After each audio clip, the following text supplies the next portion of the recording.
নমস্কার বন্ধুরা, আশা করি সবাই ভালো আছেন। লিগাল ফর অল চ্যানেলে আপনাদের সবাইকে স্বাগত জানাই। বন্ধুরা, অতি চালাকের গলায় দড়ি একটি কথা আছে।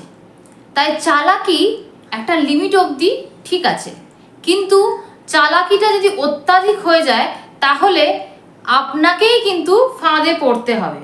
তাই অত্যাধিক চালাকি কখনোই সঠিক নয় কিংবা করা উচিত নয়। আজকে যে কেসটি নিয়ে আলোচনা করব, এই কেসটিতে আপনারা এই যে প্রবাদটি বললাম সেটার কিন্তু ঝলক দেখতে পাবেন। তো কি সেই কেস যেটা নিয়ে আজকে আমি আলোচনা করতে চলেছি, এবং খুবই একটি ইন্টারেস্টিং কেস যেটি আপনাদের সঙ্গে আজকে আমি আলোচনা করতে চলেছি। খোরপোশ নিয়ে একটি কেস এবং 1,00,000 টাকা, হ্যাঁ 1,00,000 টাকা জরিমানা হলো স্বামীর।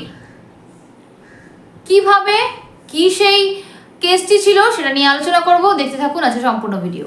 বন্ধুরা, এখন যদি আমাদের চ্যানেলটি সাবস্ক্রাইব করে না থাকেন তাহলে অনুরোধ করব এখন চ্যানেলটি সাবস্ক্রাইব করে নেওয়ার জন্য, কারণ এই ধরনের আইনি আলোচনা যদি আপনাদের ভালো লাগে তাহলে অবশ্যই আমাদের চ্যানেলটি সাবস্ক্রাইব করে আমাদের পাশে থাকবেন এবং আমাদের ভিডিওগুলিকে লাইক করবেন এবং শেয়ার করে দেবেন আপনার আত্মীয় স্বজন এবং বন্ধু বান্ধবের মধ্যে যাদের এই আইনি আলোচনাগুলি প্রয়োজন। শুরু করছি আজকের মূল আলোচনা। তো আজকে যে কথাটি প্রথমেই বললাম যে 1,00,000 টাকা জরিমানা হয়েছে স্বামীর। জরিমানা অর্থাৎ খোরপোশ যেটা আছে কিংবা যেটা ডিউ খোরপোশ ছিল সেটা তো ছিলই, তার উপর কিন্তু আরো 1,00,000 টাকা জরিমানা স্বামীকে দিতে হবে, শুধুমাত্র তার ইন্টেনশন খারাপ ছিল বলে। কোর্টের সামনে, কোর্ট অবশ্যই সবসময় চায় যে কোর্টের সামনে যারা যাচ্ছে, কোর্টের কাছে যে বিচার প্রার্থীরা যাচ্ছেন তারা অবশ্যই যেন ক্লিন হ্যান্ডেড থাকেন, অর্থাৎ তাদের ইন্টেনশন যেন সঠিক থাকে। ম্যালাফাইড ইন্টেনশন নিয়ে যদি আপনি কোর্টে যান তাহলে বিচারপতিরা কিংবা বিচারকরা যদি বুঝতে পারেন যে আপনার ইন্টেনশন ঠিক নেই, তাহলে আপনার উপরে কিন্তু এই ধরনের ক্ষতিপূরণ তারা অবশ্যই লাগু করতে পারেন।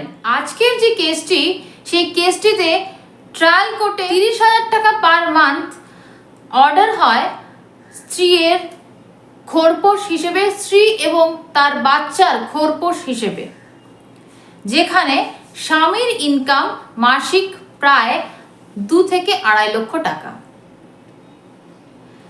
সেই জায়গায় স্বামী এই অর্ডার হওয়ার পরে মনে করেন যে এই অর্ডারটা তিনি ফাঁকি দেবেন এবং খোরপোশ থেকে বাঁচবেন। এই কারণে তিনি হাইকোর্টে যান। বম্বে হাইকোর্টে গিয়ে তিনি বলেন যে তার একটি অ্যাক্সিডেন্ট হয়েছে এবং অ্যাক্সিডেন্ট হওয়ার পরে তার চাকরি চলে যায়। 2 মাস তিনি বেড রেস্টে ছিলেন এবং তারপরে তার চাকরি চলে যায় এবং এই মুহূর্তে সে কর্মহীন। এই কারণে তার উপরে যে খোরপোশ নির্দেশ হয়েছে সেই নির্দেশ যেন খারিজ করে দেওয়া হয়।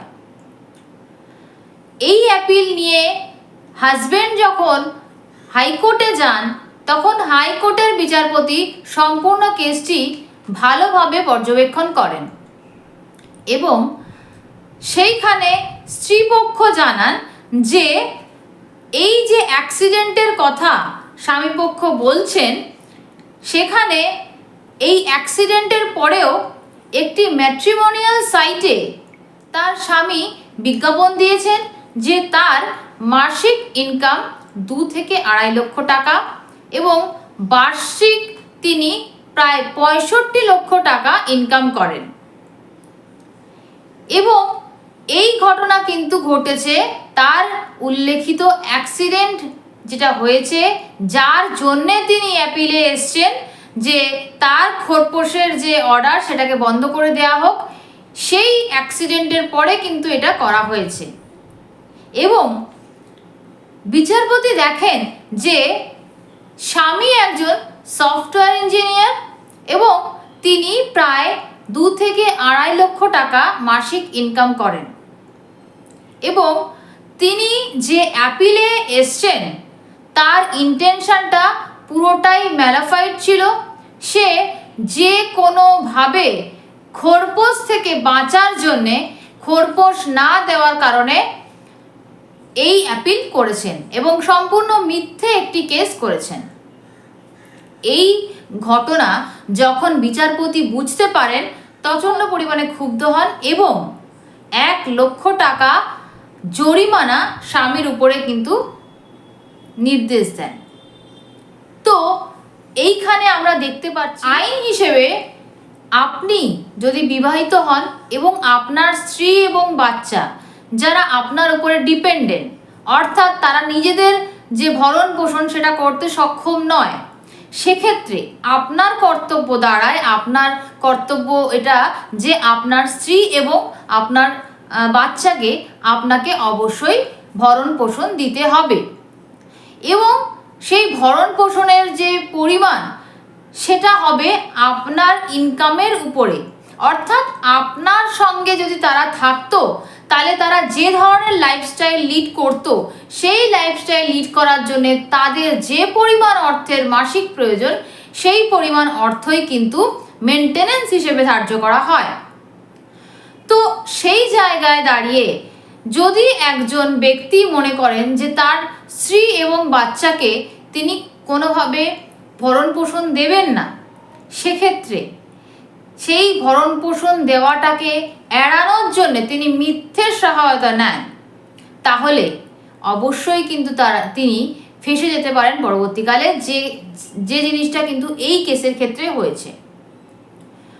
তো আপনাদের সবাইকেই আমি একটা কথা বলবো যে অবশ্যই আপনি যদি বিচার চাইছেন তাহলে অবশ্যই আপনার কেসটি সত্যি হতে হবে এবং আপনার ইন্টেনশনটি ভালো থাকতে হবে। সৎ উদ্দেশ্য নিয়ে কিন্তু বিচার চাইতে আসতে হবে। তো আশা করি আজকের যে ঘটনা এটা আপনারা বুঝতে পারলেন এবং অবশ্যই এর যে গভীরতা সেটা আপনারা বুঝতে পেরেছেন যে আপনাদের কি করা উচিত কিংবা কি করা উচিত না, কিভাবে বিচার প্রার্থনা আপনাদের করা উচিত সেটা আপনারা অবশ্যই বুঝতে পারলেন। আশা করি আজকে ভিডিও আপনাদের ভালো লাগলো। যদি ভালো লেগে থাকে তাহলে নিশ্চয়ই লাইক কমেন্ট শেয়ার করবেন, সাবস্ক্রাইব করে অবশ্যই আমাদের পাশে থাকবেন, বেল আইকন প্রেস করতে ভুলবেন না। নমস্কার, দেখা হচ্ছে পরবর্তী ভিডিও।